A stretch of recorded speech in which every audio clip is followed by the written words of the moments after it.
Hello hi dear student, welcome back to my channel home science की पाठशाला। आज solve करेंगे यहाँ पे एक प्रैक्टिस सेट, जो कि इसमें हमने बहुत सारे इंपॉर्टेंट क्वेश्चन को ऐड किया है। तो वीडियो को स्टार्ट कर लेते हैं। ये मेरा पहला प्रैक्टिस सेट है, इसके आगे मैं नेक्स्ट लेके आऊँगी। पहले अभी देखते हैं। तो पहला क्वेश्चन है,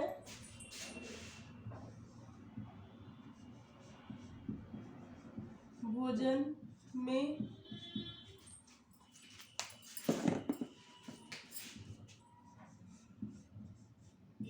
जानबूझकर मिलाया जाने वाला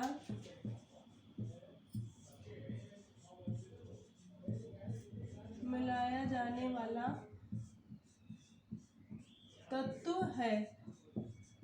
कौन कौन से तत्वों को भोजन में जानबूझकर मिलाते हैं? तो पहला ऑप्शन है स्टार्च, रंग और पानी। ठीक है, स्टार्च, रंग और पानी। दूसरा है फंगस और बैक्टीरिया।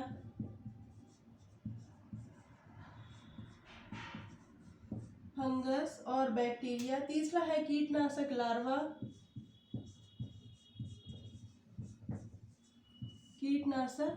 लार्वा। और चौथा है सभी। तो यहाँ पे क्वेश्चन क्या पूछा जा रहा है कि जो भोजन में जानबूझकर मिलाया जाने वाला तत्व है वो क्या है? स्टार्च, रंग, पानी है, फंगस, बैक्टीरिया है, कीटनाशक या लार्वा है, या सभी है। तो सबसे पहले हम जानेंगे कि भोजन में जानबूझकर मिलाए जाने वाले तत्व को कहते क्या है। तो उसे बोलते हैं फूड एडिटिव। क्या बोलते हैं? Food additive. ये क्वेश्चन पूछा जाता है, ठीक है, कि जब भोजन में हम जानबूझकर कोई चीज़ मिलाते हैं तो वो क्या कहलाता है? तो फूड एडिटिव कहलाता है। इसमें फूड में जो अनावश्यक चीज़ें मिक्स कर दी जाती हैं, तो उसका कुछ फ़ायदे ये होते हैं कि जैसे हम दूध है उसमें कोई चीज़ मिक्स कर दिया, पानी मिक्स कर दिया, तो उसका रेट ज़्यादा मिल जाता है। इस वजह से लोग मिलाते हैं, ठीक है। तो इसका जो राइट आंसर होगा वो स्टार्च, रंग और पानी होगा। क्यों? फंगस और बैक्टीरिया तो कोई मिलाता नहीं, कीटनाशक, लार्वा भी नहीं मिलाता, सभी तो होगा ही नहीं। स्टार्च, रंग, पानी क्यों होगा? स्टार्च हम मिलाते हैं दूध में, ठीक है। दूध को गाढ़ा दिखाने के लिए स्टार्च में मिलाया जाता है। स्टार्च दूध में मिलाया जाता है, और क्या में मिलाया जाता है? चावल में भी मिलाया जाता है स्टार्च, ठीक है। चावल में भी मिलाया जाता है स्टार्च, दूध में मिलाया जाता है। रंग मिलाया जाता है हल्दी में, या खाद्य पदार्थ जो रंगीन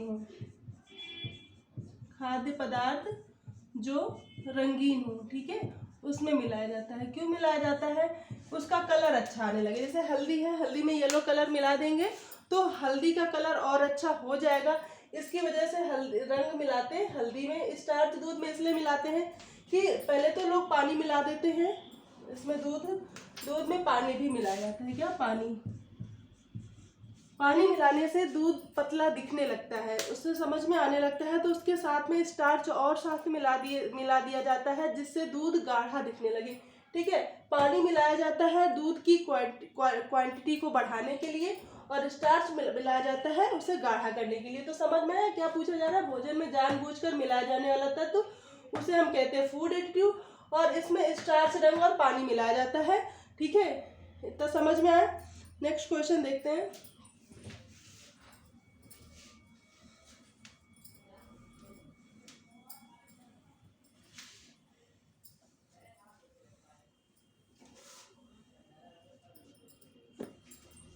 ग्लाइकोजन का विघटन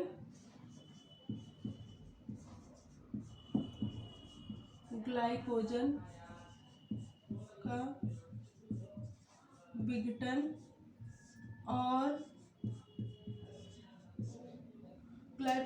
विघटन व संश्लेषण की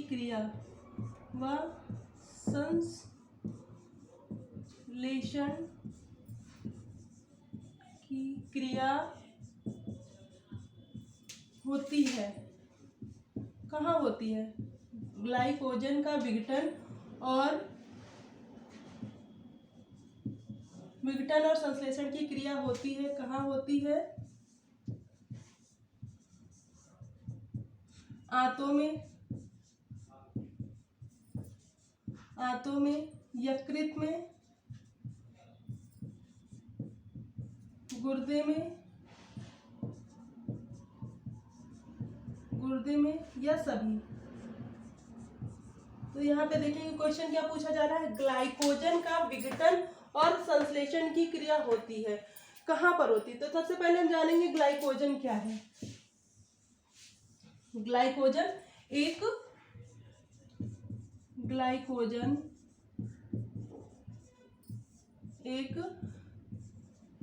जंतु कार्बोज है, ठीक है, जंतु कार्बोज है और किसके अंतर्गत आता है? पॉलीसेकेराइड के अंतर्गत,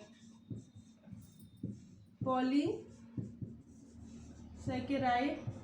के अंतर्गत आता है, ठीक है, पॉलीसेकेराइड के अंतर्गत आता है ग्लाइकोजन, ठीक है। और ग्लाइकोजन एक जंतु कार्बोज है क्योंकि ये जंतुओं में कलेक्ट रहता है, जंतुओं के शरीर में इसका संश्लेषण होता है, ठीक है, इसलिए ये एक जंतु कार्बोज है। और ये पॉलीसेकेराइड, ठीक है, पॉलीसेकेराइड जहाँ पे ग्लूकोज के कई अणु बंध बनाकर इकट्ठे होते हैं वो पॉलीसेकेराइड के अंतर्गत आते हैं, ठीक है। तो ग्लाइकोजन समझ में आया, जंतु कार्बोज है। अब इसका विघटन और संश्लेषण कहाँ होता है? तो इसका विघटन और संश्लेषण दोनों यकृत में होता है। कैसे होता है यकृत में?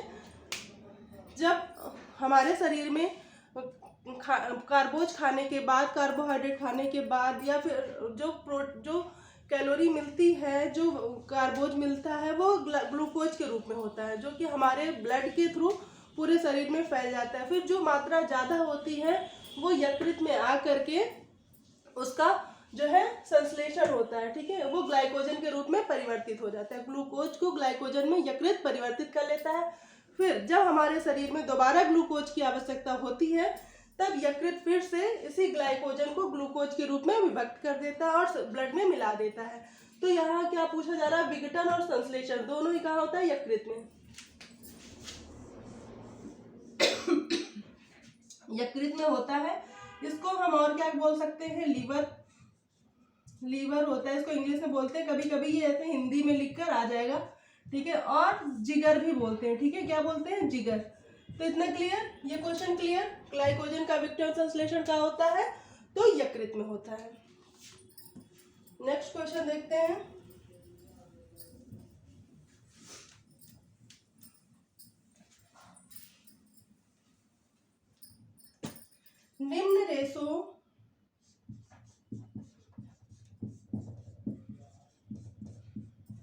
निम्न रेशों में से तने का उत्पाद नहीं है, तने का उत्पाद नहीं है। ऑप्शन है सन,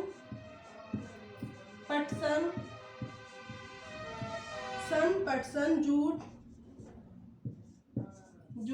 और कपास।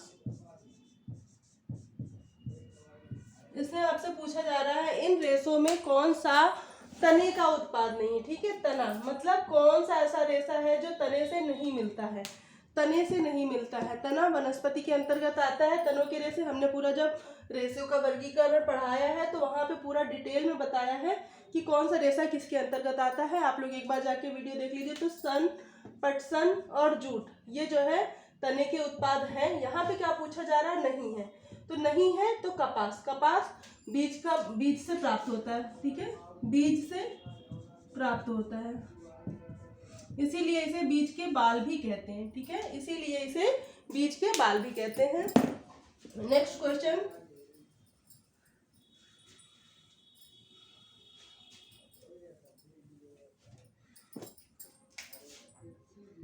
गर्भ में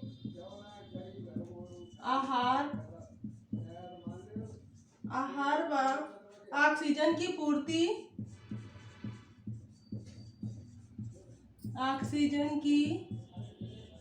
पूर्ति करने में सहायक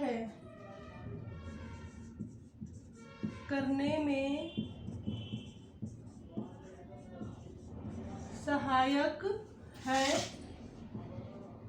ऑप्शन है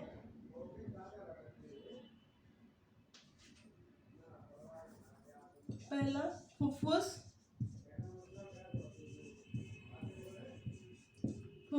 गर्भाशय,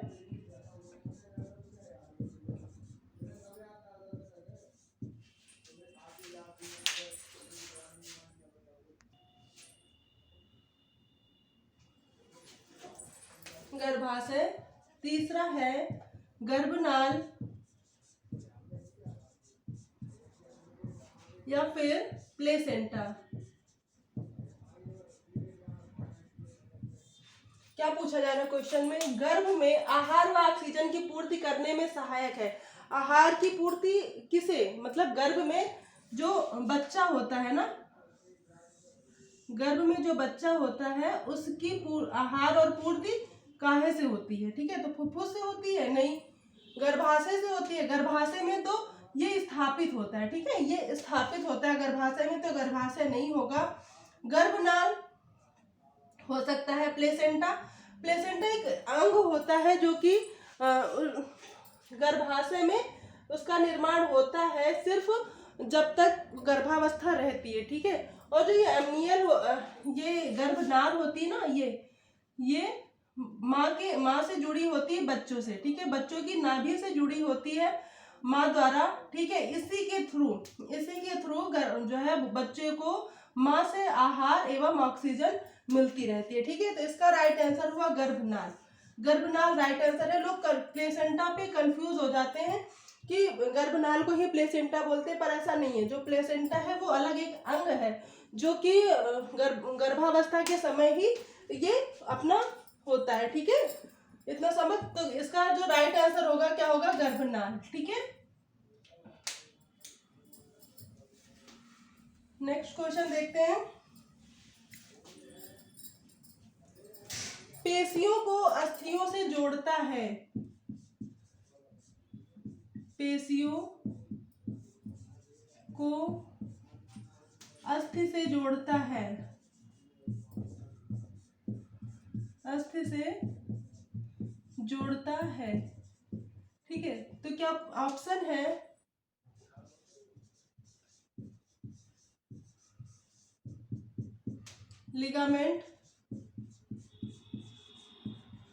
लिगामेंट, या फिर कंकाल, या फिर टेंडन, या फिर उपास्थि। क्या हो सकता है इसमें? उपास्थि नहीं, यहाँ पे सभी लिख दीजिए।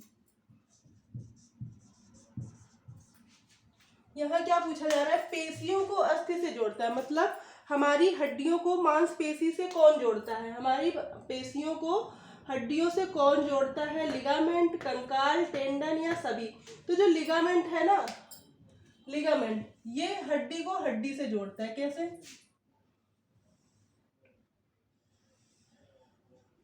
एक हड्डी ये हुई,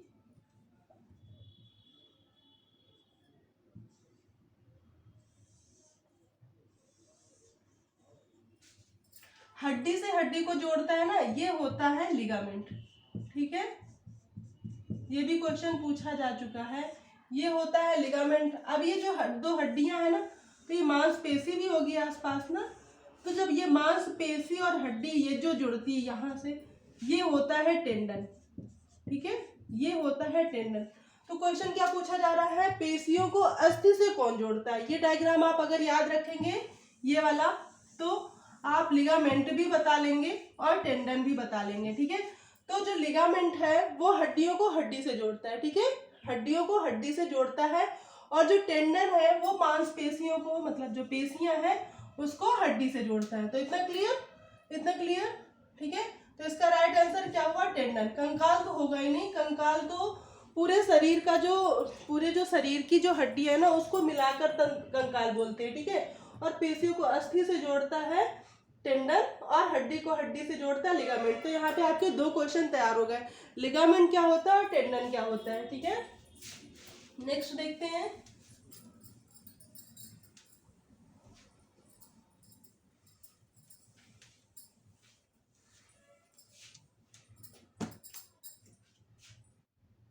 कोशिका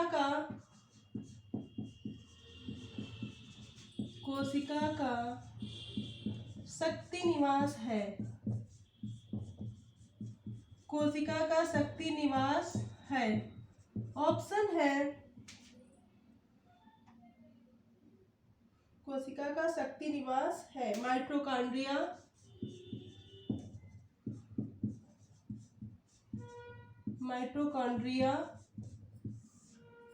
केंद्रक, माइटोकॉन्ड्रिया केंद्रक, या फिर केंद्रिका, या फिर आरएनए और डीएनए। पूछा क्या जा रहा है? कोशिका का शक्ति निवास, ठीक है, यानी पावर हाउस। दोनों ही शब्द लिखकर आ सकते हैं, ठीक है, पावर हाउस। कोशिका का पावर हाउस किसे कहते हैं या कोशिका का शक्ति निवास किसे कहते हैं, ये दोनों ही क्वेश्चन है, ठीक है। तो इसका राइट आंसर होगा माइटोकॉन्ड्रिया। क्यों माइटोकॉन्ड्रिया होगा? क्योंकि जो माइटोकॉन्ड्रिया होती है ना, वहीं पे अपना आंतरिक श्वसन होता है, ठीक है। कौन सा श्वसन होता है माइटोकॉन्ड्रिया में? आंतरिक श्वसन होता है हमारी कोशिकाओं में। इसीलिए माइटोकॉन्ड्रिया को कोशिका का शक्ति निवास या पावर हाउस कहते हैं, ठीक है। ऊर्जा का घर भी लिखा के आ सकता है, ठीक है। ऊर्जा का घर या शक्ति निवास या पावर हाउस सारे एक ही वर्ड है, ठीक है। तो यहाँ पे इसे क्यों बोलते हैं? क्योंकि यहाँ पे हमारे शरीर में आंतरिक श्वसन होता है, ठीक है। आंतरिक श्वसन का मतलब जो उपापचयी क्रिया के बाद जो चीजें टूट करके सेल्स में पहुंच जाती, ब्लड में पहुंच जाती हैं, वो वहां पर जाके कोशिका के अंदर माइटोकॉन्ड्रिया में उनका श्वसन होता है, ठीक है। तो इसीलिए माइटोकॉन्ड्रिया का शक्ति निवास या पावर हाउस कहते हैं, ठीक है। नेक्स्ट क्वेश्चन, रक्त का पीएच मान कितना होता है? रक्त का पीएच मान कितना होता है? ऑप्शन है 6.5,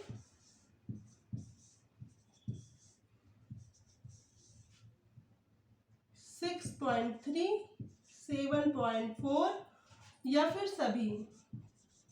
सभी तो हो ही नहीं सकता, ठीक है। क्या पूछा जा रहा है? रक्त का पीएच मान कितना होता है। तो अब हम जानेंगे पीएच मान क्या होता है, ठीक है। पीएच मान को हम बोलते हैं, पीएच मान पोटेंशियल ऑफ हाइड्रोजन,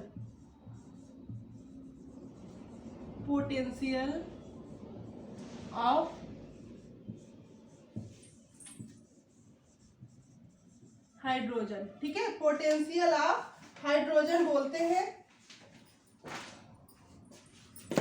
इसका मतलब होता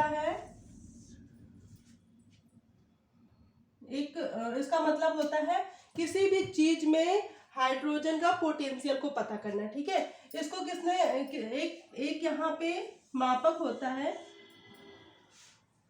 ठीक है। इसको पीएच मान स्केल बोलते हैं, ठीक है। और ये कितने से होता है? 0 से 14 होता है, ठीक है। और बीच में इसके होता है 7, ठीक है। तो अगर कोई भी चीज का जो पीएच मान है, किसी भी चीज का पीएच मान अगर 7 से कम है तो क्या होगा? अम्लीय, ठीक है, वो क्या होगा? अम्लीय। और अगर 7 से ज्यादा है तो क्या होगा? क्षारीय, ठीक है। अगर 7 से ज्यादा है तो क्या होगा? क्षारीय।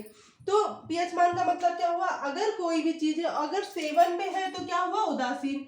तो मतलब अगर किसी चीज का पीएच मान 7 से कम है तो हमें पता चल जाएगा कि वो अम्लीय है, और 7 से ज्यादा है तो क्षारीय है। तो जो ब्लड का जो पीएच मान होता है ना, तो 7.4 होता है, ठीक है। 7.4 होता है तो ब्लड क्या हुआ?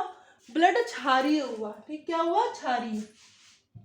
ब्लड क्षारीय होता है और ये हमारे शरीर में, पूरे शरीर में तो रहता ही है। अगर इसका पीएच मान थोड़ा सा भी इधर उधर होता है तो व्यक्ति की मृत्यु हो सकती है। तो एक क्वेश्चन आता है कि अगर मनुष्य के रक्त के पीएच मान में कितना अंतर होने पर मनुष्य की मृत्यु भी हो सकती है, तो उसका आंसर होगा 0.2। अगर 0.2 अंतर आ जाता है रक्त के जो पीएच मान पर, तो मनुष्य की मृत्यु भी हो सकती है। तो ब्लड कैसा होता है? ब्लड होता है क्षारीय। इसलिए हम जब ब्लड के बारे में लिखते हैं तो क्या लिखते हैं कि रक्त एक क्षारीय घोलक है, ठीक है, और संयोजी ऊतक है। संयोजी है और ऊतक भी है, क्योंकि बहुत सारी कोशिकाओं से मिलकर बना हुआ है, इसलिए ऊतक है। कोशिकाओं से मिलकर जो चीजें बनी होती हैं वो ऊतक होती हैं, और ये ऊतक है। और संयोजी है मतलब सब एक दूसरे से जुड़े हुए हैं, और क्षारीय है, ठीक है। तो ब्लड का यहाँ पे इंट्रोडक्शन भी हो गया। तो ब्लड का जो पीएच मान कितना हुआ? 7.4। अब हम नेक्स्ट क्वेश्चन देखेंगे।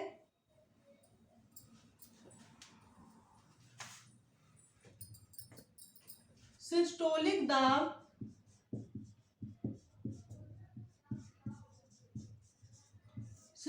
दाब होता है,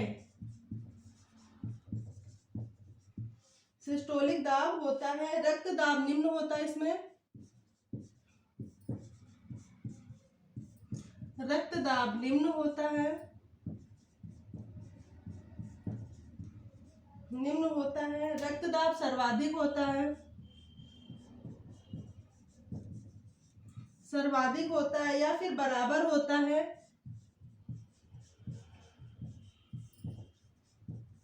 बराबर होता है, या नहीं के बराबर होता है।